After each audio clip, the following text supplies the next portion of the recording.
I didn't know what to expect from this.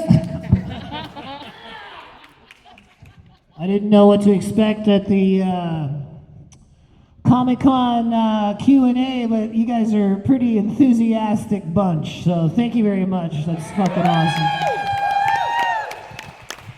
I don't know if this mic stand's tall enough for me. This one's for Ronnie James Dio.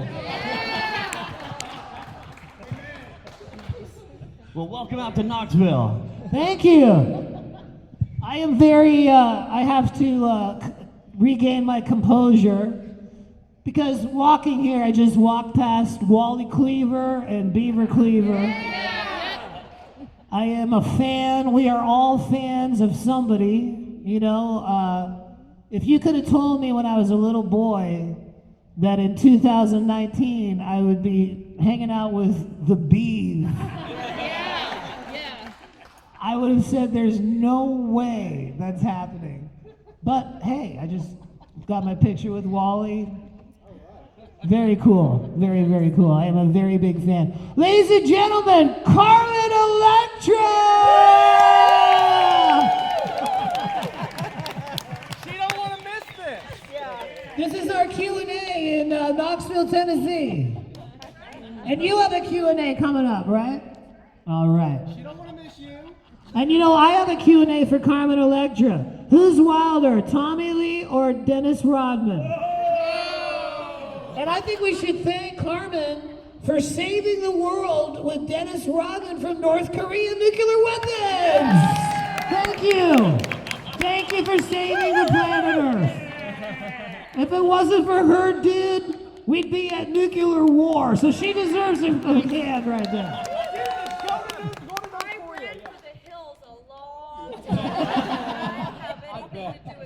Well, I'm just glad you solved the issue of nuclear bombs in the planet. That was nice of your guy.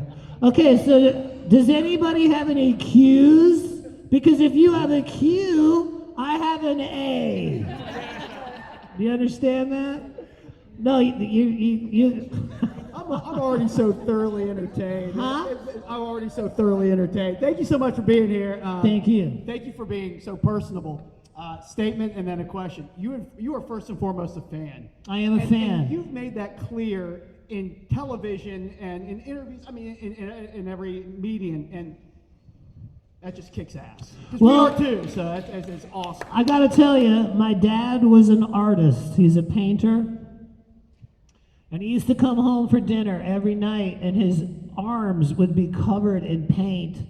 And all he talked about was painting and his pictures and his art. That's all. It was my birthday. I was like 7 or 8. And I go, hey, Dad, can we do something for my birthday? Can we not talk about your art? But what I learned at a very young age was just to do something in life that you love to do. Because he loved to paint, and that's all he cared about, and that's all he talked about. So I said, I love to rock, so I'm gonna rock, because I love rock. So put another dime in the jukebox, baby. I love rock and roll. Wait, my agent's gonna charge extra for that, because I'm only here to talk, no singing. Put another dime in the jukebox, baby. Come and take your time and dance with me. Hey, that was free. That was fucking free. That was a bonus. Bonus.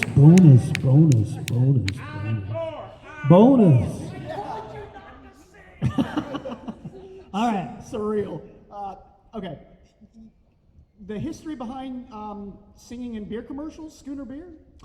Beer commercials pay good. How old were you, and how did that gig come about? And I how is the product? I've never had it. I was like 16 years old, and somebody said, hey, dude, you can make a lot of money singing commercials. And I go, okay. And so I went down and I tried out, and there was a bunch of older guys there, and I was a young boy. And the guy goes, "How many octaves do you have?" I go, "I don't know, like 8." And I had no idea. Like, I just said that. Everybody laughed. Oh yeah, you got 8 octaves. That's great. What are you, an octopus? But sure enough, I got the gig. And all those old dudes were pissed off at me too. Like, because they needed the money. I was, spending it on hash or whatever. But wait, we're in Tennessee. I shouldn't say that. Hash browns. Hash browns. I spent it on hash browns. See, I'm always thinking. So, what was the question? Oh yeah, beer commercials. So I sang this commercial. It was for Schooner Beer. The night is coming, tonight's the night, and here we come, tonight's the night. Okay. That was the commercial. And I made like $2,000 for like 20 minutes work.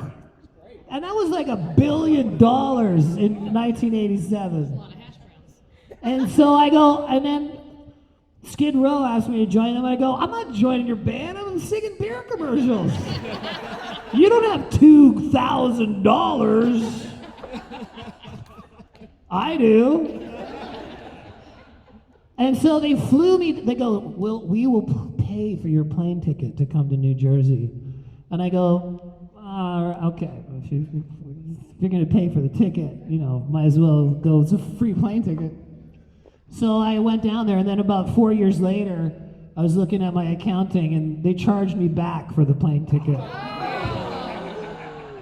And we were a platinum band, but I go, $180, 1987? Like, really? Welcome to showbiz, folks. Welcome to showbiz. Next question. Okay. This is from Mr. Electra. No. Okay. What's your favorite wine? Liquid. Actually, let me tell you about wine. I did 4 Broadway shows, okay? Everybody said, "Hey, dude, when you get on Broadway, don't let them know how wild you are or whatever." Those mother truckers will show me how to be wild. Those guys that have been in plays for 15 years, like Phantom of the Opera, they just go every day like trolls and do the moves and the songs. And so every night after the Broadway show, these Broadway singers go out to a nice restaurant in Times Square, and they drink red wine. So that's how I got into it. Plus, I was doing Jesus Christ Superstar, and I used to like to drink beer, but that didn't really work out when I was on the cross naked in a diaper. And Jesus didn't have a beer belly. And so everybody goes, "Dude, Jesus loved wine." He was all about the wine. And that was part of the role. So switched to wine, and because I was wearing a diaper on stage. I look down, I go, "What? I'm going on stage like this? Oh my gosh." But I don't know if you've seen the play. They're so mean to old JC in Act 2. Act 1 is all, "Hey, we love this guy. He's riding around, carrying around on palms. Everybody's nice to Jesus." And then Act 2, they just beat the crap out of him, me. And of course, you can't, Jesus didn't cuss, right? And so I did 6 months of the show, no cussing, except for this one time when the guards from the temple, they're whipping me, and I'm tied up. Girls like that scene. And so these guys are circling me, and they're in these jack boots. And again, I'm on stage in a diaper with no shoes and my big feet. And one of these guys goes, you get it. And I'm like, "Ugh." And he steps on my toe. And that was the only time Jesus went. It hurt so bad, but I wasn't on microphone, so only the front row heard that. It really hurt. Sorry. I get a strike against me for that one. Okay, I got some other funny stories about that. Well, here's one. So, as I was saying, that scene, I'm tied up, okay? It's in Act 2, and I have my hands tied up, and there's a whole song where they take turns whipping Jesus in the back, right? Like, that's the story. It's like, crack, crack, and it goes on for like 2 or 3 minutes. And all the producers of the play, like, they're used to traditional Broadway, and, you know, they hired the guy from Skid Row to be Jesus. I don't know who came up with that idea. But, so a lot of the fans of the show were rock and roll girls, you know? And so the scene where I'm tied up and I'm getting whipped in a diaper, we were playing San Diego, and every time I got whipped, these girls would go, ah, yeah, ah, and it just kept going. I'm going, whack, crack, and I'm getting, and all these chicks are loving it, and these producers on the side of stage are going, Nice. this is not correct. This is not what the play is about at all. Hit him again! Hit him! Get him! Oh! It was sold out. They like that part about it. They like that. They're like, yeah. Blasphemy. Okay, I don't know if I should have told that story in Tennessee. Wah, wah, wah. Okay. What's the craziest thing you ever did with Christina Applegate? Sexually. Hey. Whoa, brother. Huh? Well, you know, it's kind of a legendary status because they asked her on Ellen DeGeneres or E! News, they go, what was the dumbest thing you ever did? She goes, I turned down Brad Pitt for a dude. Hello, that would be me. And I know the exact night. Sorry, Brad Pitt. Sorry to shut down Brad Pitt. Someone's got to do it. Maybe he should have kept the Legends of the Fall look. That was his best look. He should have kept the hair, dude. Okay, I'm having a little too much fun. Where's the line for that one? That was a good one. That was a good one. Next question right here. I don't think you can't believe you know that. Well, you got me back for the Korean nuclear war. Payback's a bitch. She got it. Well, I agree. I'd much rather have a rocker than an actor, so I think she made a good call. Can you repeat that? I said I think she made a good call. I'd much rather have a rocker than an actor, so she made a great call. So you'd rather me rock than act? No, I'm saying I'd rather have you than Brad Pitt. Oh. Yeah, that's a clear and easy answer. Brad's cool. I'm sure he's a cool guy. Yeah. Well, he's not here. He's not here. He's not here tonight.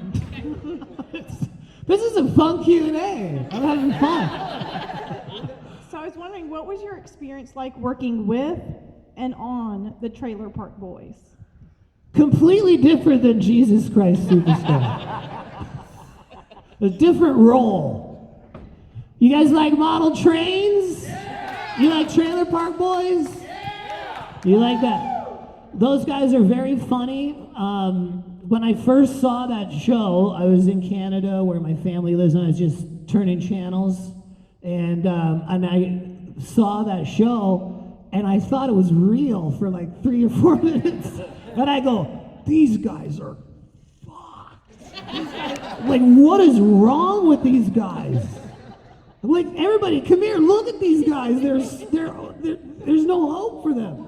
But then I realized it was a comedy. And it's a very fun show. The best thing, like, okay, Carmen can answer this. The thing about doing a show or TV show or a movie or doing a concert it's all about the chemistry that you have with your other actors, the people that you're working with, and when you really nail it, it's so much fun and it feels so good. And the Trailer Park Boys for what it's trying to do, it nails it. It's the funniest show. It's just funny, you know, and that's what they're going for, and they achieve it. They're ridiculous. Another question right here. Hi. Hi. I am an elementary school teacher, and Wow. I was wondering what you were like in elementary school and if you were involved in the performing arts then. What were you I actually skipped the 7th grade. Is that weird? Because I was taller than everybody, and I was like straight A student, and I was bigger than everybody, and the teacher said, "F this guy, man." So if you read in my book, they put me into the middle of grade 8, in the middle of grade 7, and all the grade 8s were like, "Oh, you're so smart, oh." And every time the teacher turned her back, they punch me, We've all been through that. It's called school, But once I started, I was the lead soprano in the church choir. I didn't cuss. So I was in the choir. But once I started singing in the church choir, I knew I wanted to sing for my whole life. And it was a Christmas mass when I was like 8 years old. And we were singing the Christmas songs, and it was snowing, and the whole city was there, and my mom was there, and my cousins were there, and it was like,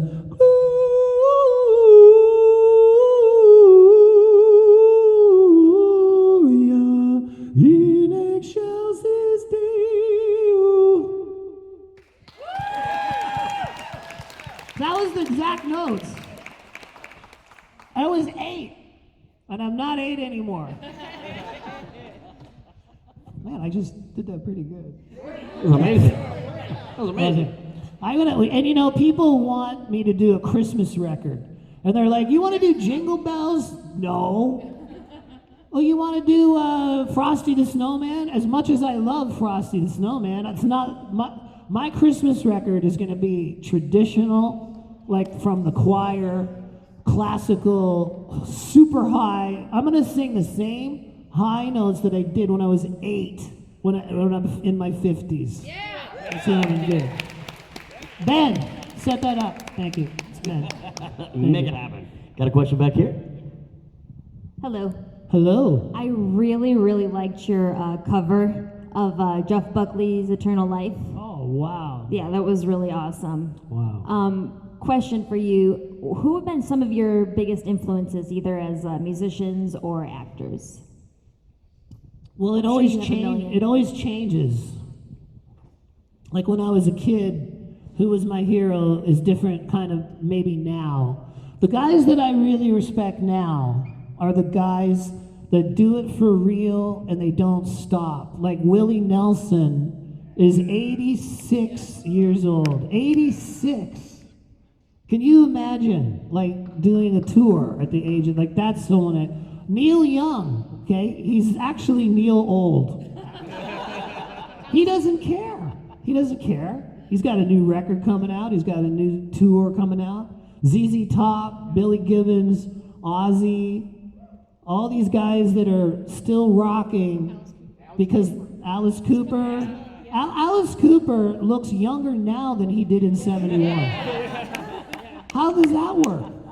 Like the guys that were like monsters and like, all the makeup, they look the same. Like, it's like, but who else? But I love, as we get older, you want to watch your ears. You notice your eyesight goes away and other things like. So my ears I'm very conscious, and I don't want to end up like Brian Johnson from AC/DC when he loses his hearing because he played the music too loud. Or Huey Lewis, who I love, Huey Lewis, and he says he can't play because he can't hear anymore. So this was dedicated to that little guy over there. Don't play the music too loud because it hurts your ears, okay? Hey. So a couple years ago, I got my hearing checked out, and the doctor said, okay, I can tell you played rock and roll your whole life. You have a little dip in the high end. Anybody that's been on stage for years has that little dip. He goes, you're fine, your ears are fine. But if you don't start turning it down now, in 10 years from now, you'll wish that you did. And I wept when he told me that, because I imagined losing my hearing and not being able to listen to music. And I don't want to be around for that. So I immediately, because I go running all the time, and I listen to music when I'm running, and then I play the shows, I'm listening to music, and in a car, of course, I'm listening to music. Cleaning the house, I'm listening to music. I'm packing my bags, I'm listening to music. Always listening. So I turned it down, and then when I started listening to music at a lower volume, my taste in music changed a little bit. Like, I love Steely Dan, which sounds so good on my stereo. I don't have to crank it. It sounds excellent all the time. I love the Eagles because of the way they sing and the harmonies that they do. So when I turned down the volume, my taste changed a little bit. I still love metal, but I like listening to metal kind of loud. But, yeah. It's a great question. Hello. What's your costume here? It's supposed to be Mary Poppins. Mary Poppins in the house. Is that your umbrella? Well, my umbrella I put back in the car because Oh, you put it in the car. I got tired of rocking around with it. Okay. Well, attention to detail. It's true. Well, as we talked about earlier, like, I love your book. It's been so fantastic, and I've been a fan for like ever since I was a kid. And I just had a question, since it is the Comic-Con and everything, that I was wondering who your favorite superhero was. What a great growing up. question. What a great question. My favorite superhero has always been the Incredible Hulk. Hulk smash. Don't make me angry. You wouldn't like me when I'm angry. Leave me alone. But no, when I say I love the Hulk, I'm not just saying that. In Canada, when I was a little boy, I bought the comic books for $0.25. I remember when they went from 20 cents to 25 cents. I remember that. And then they had the big sign, still only 25 cents. And I was like, because I could get 4 comics for $1. And that was a pretty good deal. And I can remember, the whole plot to me of the Hulk comics was all the Hulk wanted was to chill out and be left alone, and don't bug him, and be cool to him, or he will pull a building down on your head. And I always related to but I was like, all he wants is to be left alone, man. Like, leave him alone. And Betsy Ross and her dad, who's Ross? Come on, we're at Comic-Con. Anyways, the Hulk Buster, all the army's always on him, and he does this jumps just to get away. Like, get me out of here! You guys are jerks. Just leave me alone. So I love the Hulk, and I can't stand it when I go to these Avengers movies and the Hulk's not in the movie. Because in the first Avengers movie, the Hulk was in it with Thor, and it was incredible. I thought that was the best rendition of the Hulk. And then I read that Universal owns the rights, so they won't let him do the movie, or it's just so stupid. Because I think we would all love an Incredible Hulk movie that was amazing. Yeah. And I really like the first Ghost Rider, Johnny Blaze. Because I love his black leather costume, which to me looked like the Elvis Presley comeback special. Yeah. The black leather, total black leather. And that comic book, okay, I have a problem with these little kid directors directing these heroes of ours and then changing them just for something to do. I don't like that. I want to see the hero. Like when they did the Inhumans, you don't have Black Bolt without the mask. Like he looks like a guy waiting for the bus. That's not Black Bolt. Like where's the little squiggly thing in his forehead and the bat wings, you know? Because when they give us that, the movie is incredible. Like, there's been great comic book movies. Spider-Man #1, Avengers, Iron Man #1, Thor, the first Thor one was great. I always thought, okay, because they could do anything in these movies. And do you remember there was a movie called, it was the car one, what am I thinking of? The car, Grindcore. Kurt Russell, he's in the car. What is that? Grindhouse, that's it. Can you imagine, follow me on this. Imagine, you know how that movie looked like 1971 or 72? It was all gritty and dirty. Can you imagine if they made a Ghost Rider movie with the black leather that looked like that Grindhouse movie instead of like a Disney nice movie? They should make a movie that looks like that. I would love that. But what was the question? Carmen, are you up next? She is. Okay. I think I said every word in the English language. Got another question right here? It's kind of a two-part question. First one is, did you get any blowback from the book that you wrote, and do you have any plans to write another book? I quit doing Blowback in the 80s. Bang! Did you get any blowback from your book? I didn't know it came with that. Is that a bonus? That's horrible stuff. No, you know what's funny? I got some emails from people who expressed that they should have been in it more, which I thought, I'm not going to name names. But it's like, hey, dude, I got your book, and I was expecting, to be in it more, really. And I'm like, I didn't have a list of people that I was gonna put in the book and a list of people I wasn't gonna put in the book. I just tried to write something that someone would like to read. Because I wrote the whole thing myself. I didn't have any ghostwriters. I wrote the whole thing. It took me 4 years. I think I didn't try to put people in or keep people out. I just tried to make something that you'd want to read, and that's challenging. Especially if it's like 450 pages. Like that's a lot of pages. It's a lot of words. So no more books? Yeah, I will do another book. I will do one. I like writing books. Carmen, you have a book, right? Do you have a book? How to Be Sexy by Carmen Electra.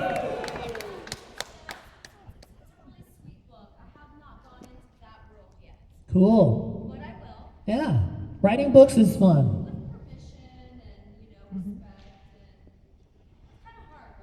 Well, you've had quite a life, and people would be very interested to read about that. I'm reading Maytay's book about Prince. Yeah. People love Prince. We miss Prince. Let's hear it for Prince.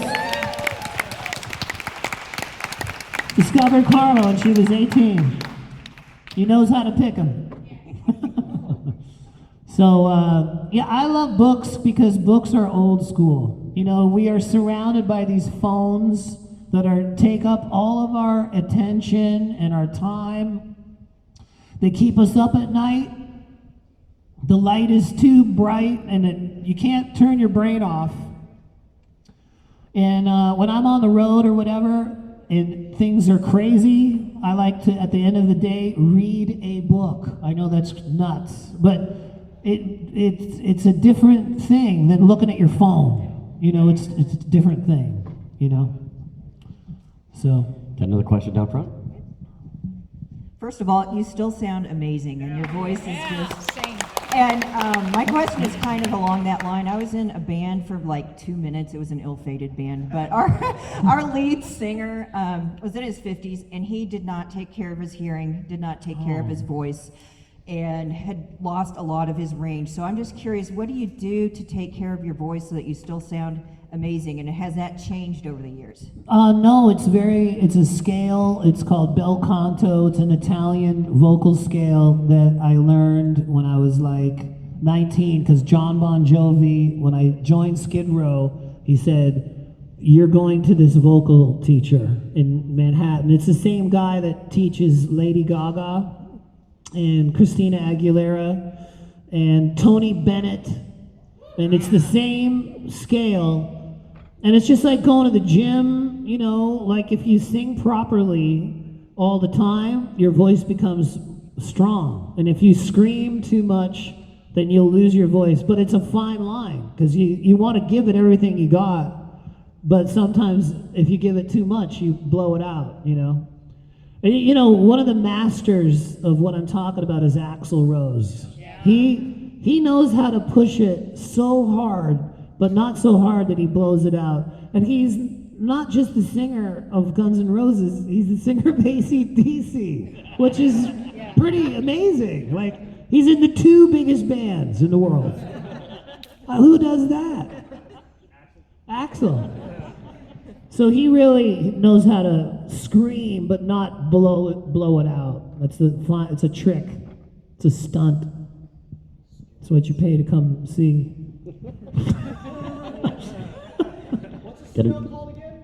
The scale's called bel canto. You can Google that. And the vocal instructor's name is Don Lawrence. That's his name. You can fly up there. It's like $100 an hour. Less than this. Yeah. Okay. My wife and I watched Supergroup before it came up here. You gotta let some of these people have a turn too, Yeah, dude. sorry. You're like hogging. I know. Sorry. No, we watched Supergroup before we came out here, and Supergroup. Yeah. Wait. I'll never forget the review in TV Guide for the show Supergroup. It was a very short review. It said, "Well, it's a group." That was the review. Supergroup. Well, it's a group.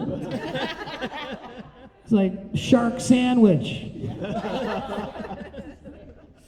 That's a good review. The bad one's real. You want to hear another really bad review that's legendary? As you guys know, I played Jesus Christ. Totally appropriate role for me. So we roll into New Orleans, the Sanger Theater. This is before the flooded. What a beautiful venue. Like one of the most prettiest theaters I've ever seen.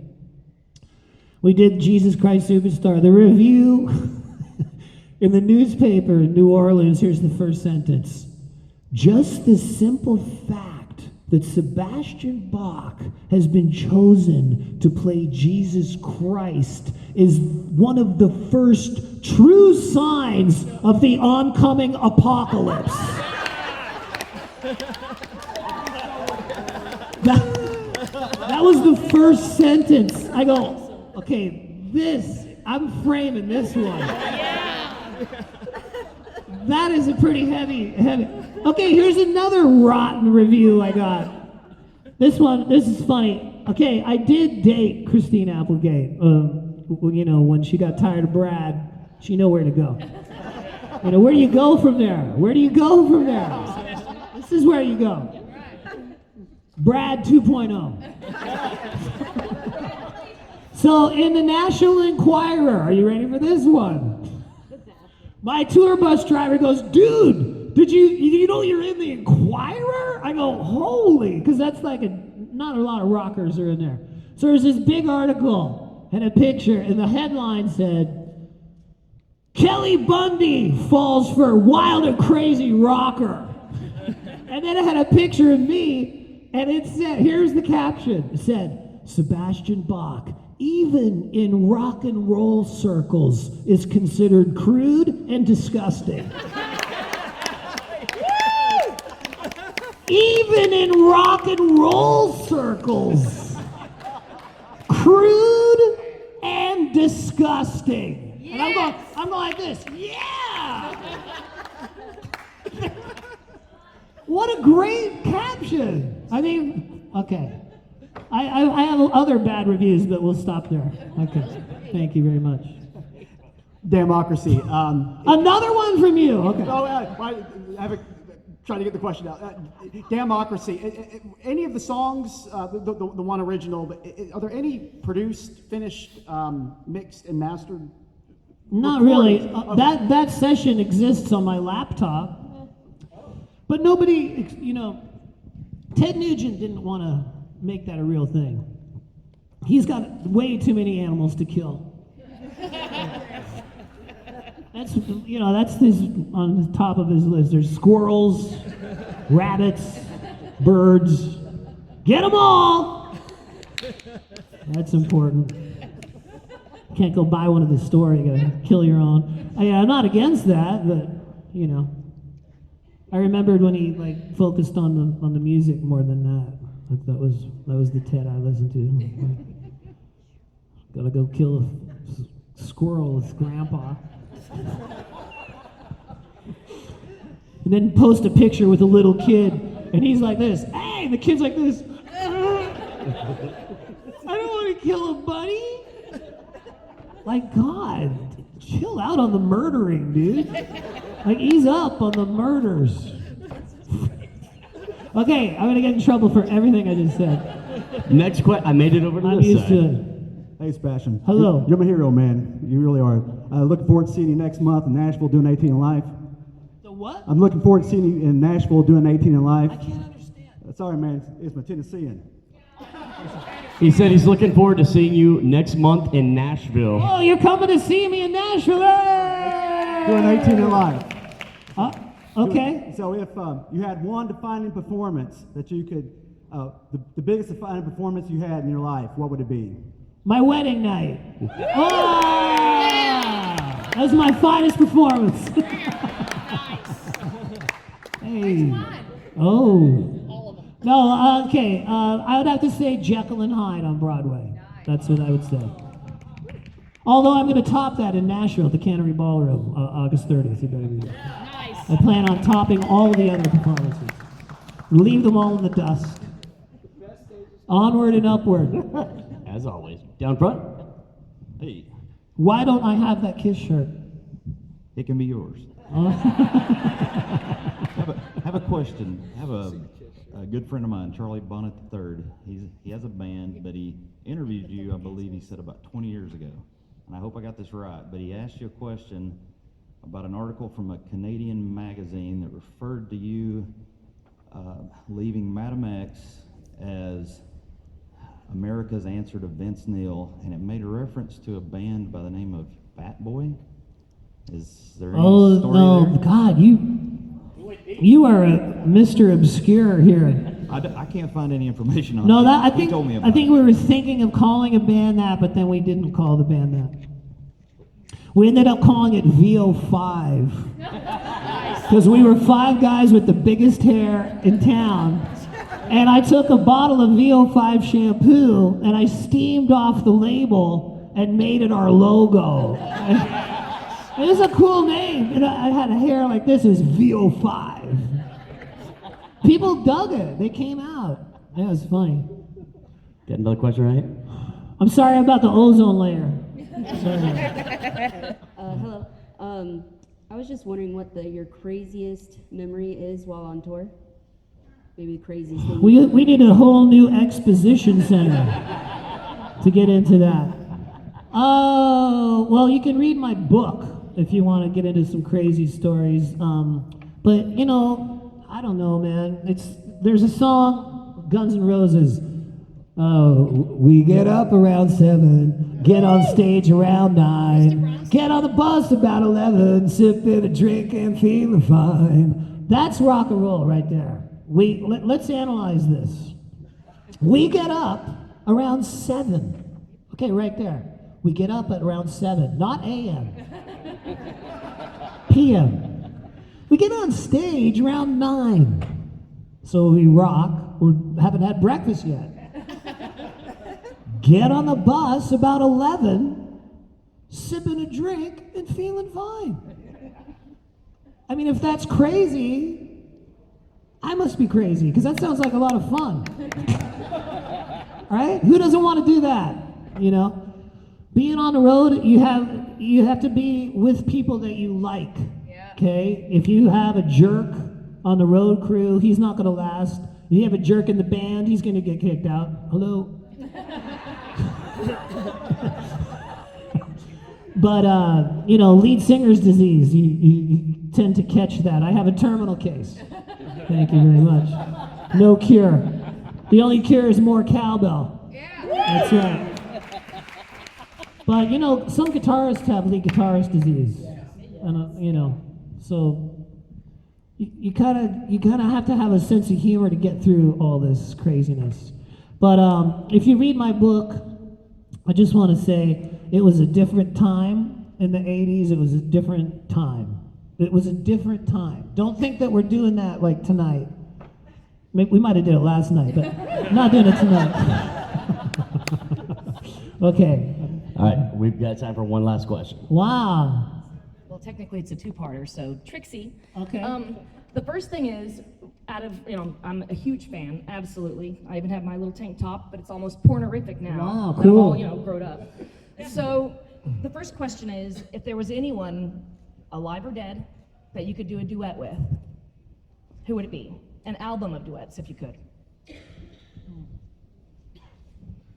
Maybe it'd be Neil Young. I don't know. I'm just going off the top of my head.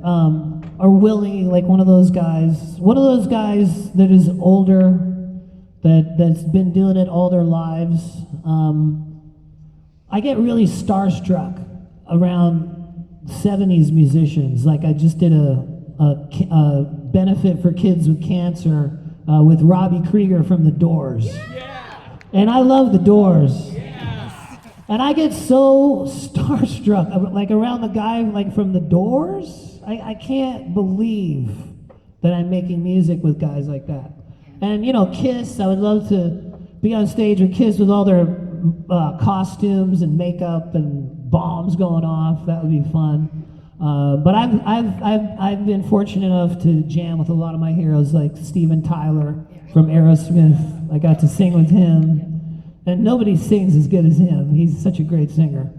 I love this singer named Jeff Buckley, who died, who only had one record out, and his voice was probably the best voice I heard in the whole 90s.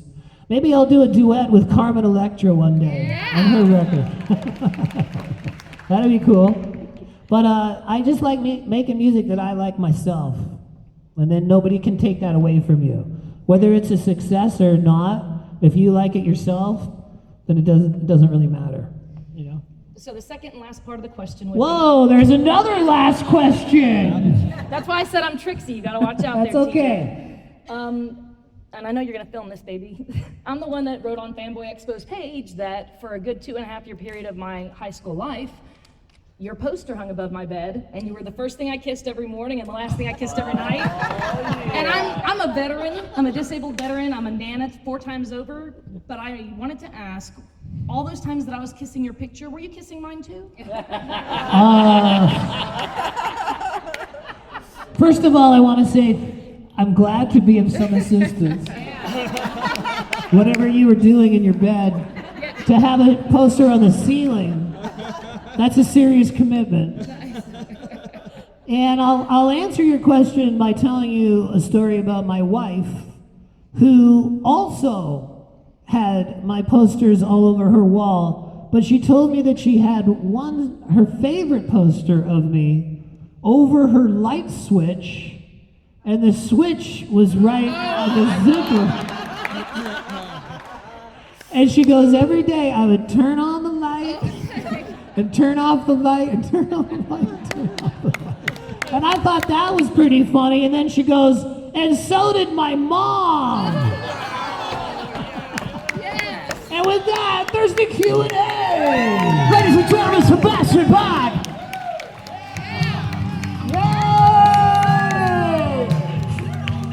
Couldn't hold me down, never visited kid, another burned out town. I never played by the rules and I never really cared.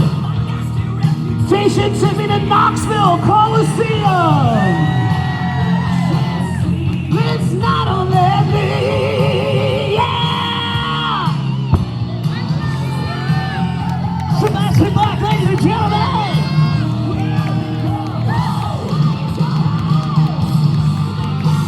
And ladies and gentlemen, get ready for the exciting, the entertaining Carmen Electra!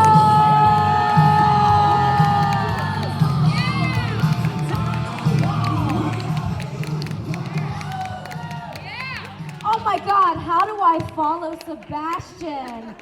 I mean, talk about one hell of a singer and comedian. Jesus. Love this guy. Love you. We're just hanging here. I don't know how I'm gonna top this. I figured I would push my cleavage up and slightly bend over the table. Hello, does anyone have any questions? Look at TJ, he's like, hey, I'm on the wrong side of the table here. We gotta leave and come back in. What? I have my people well trained. What's going on? Everyone's People that bought VIP passes just for you, so we need to make sure they have primary. Okay, I understand. I want you to stay. Okay. Bye, everyone. What's good? We'll help with the reset. Reset.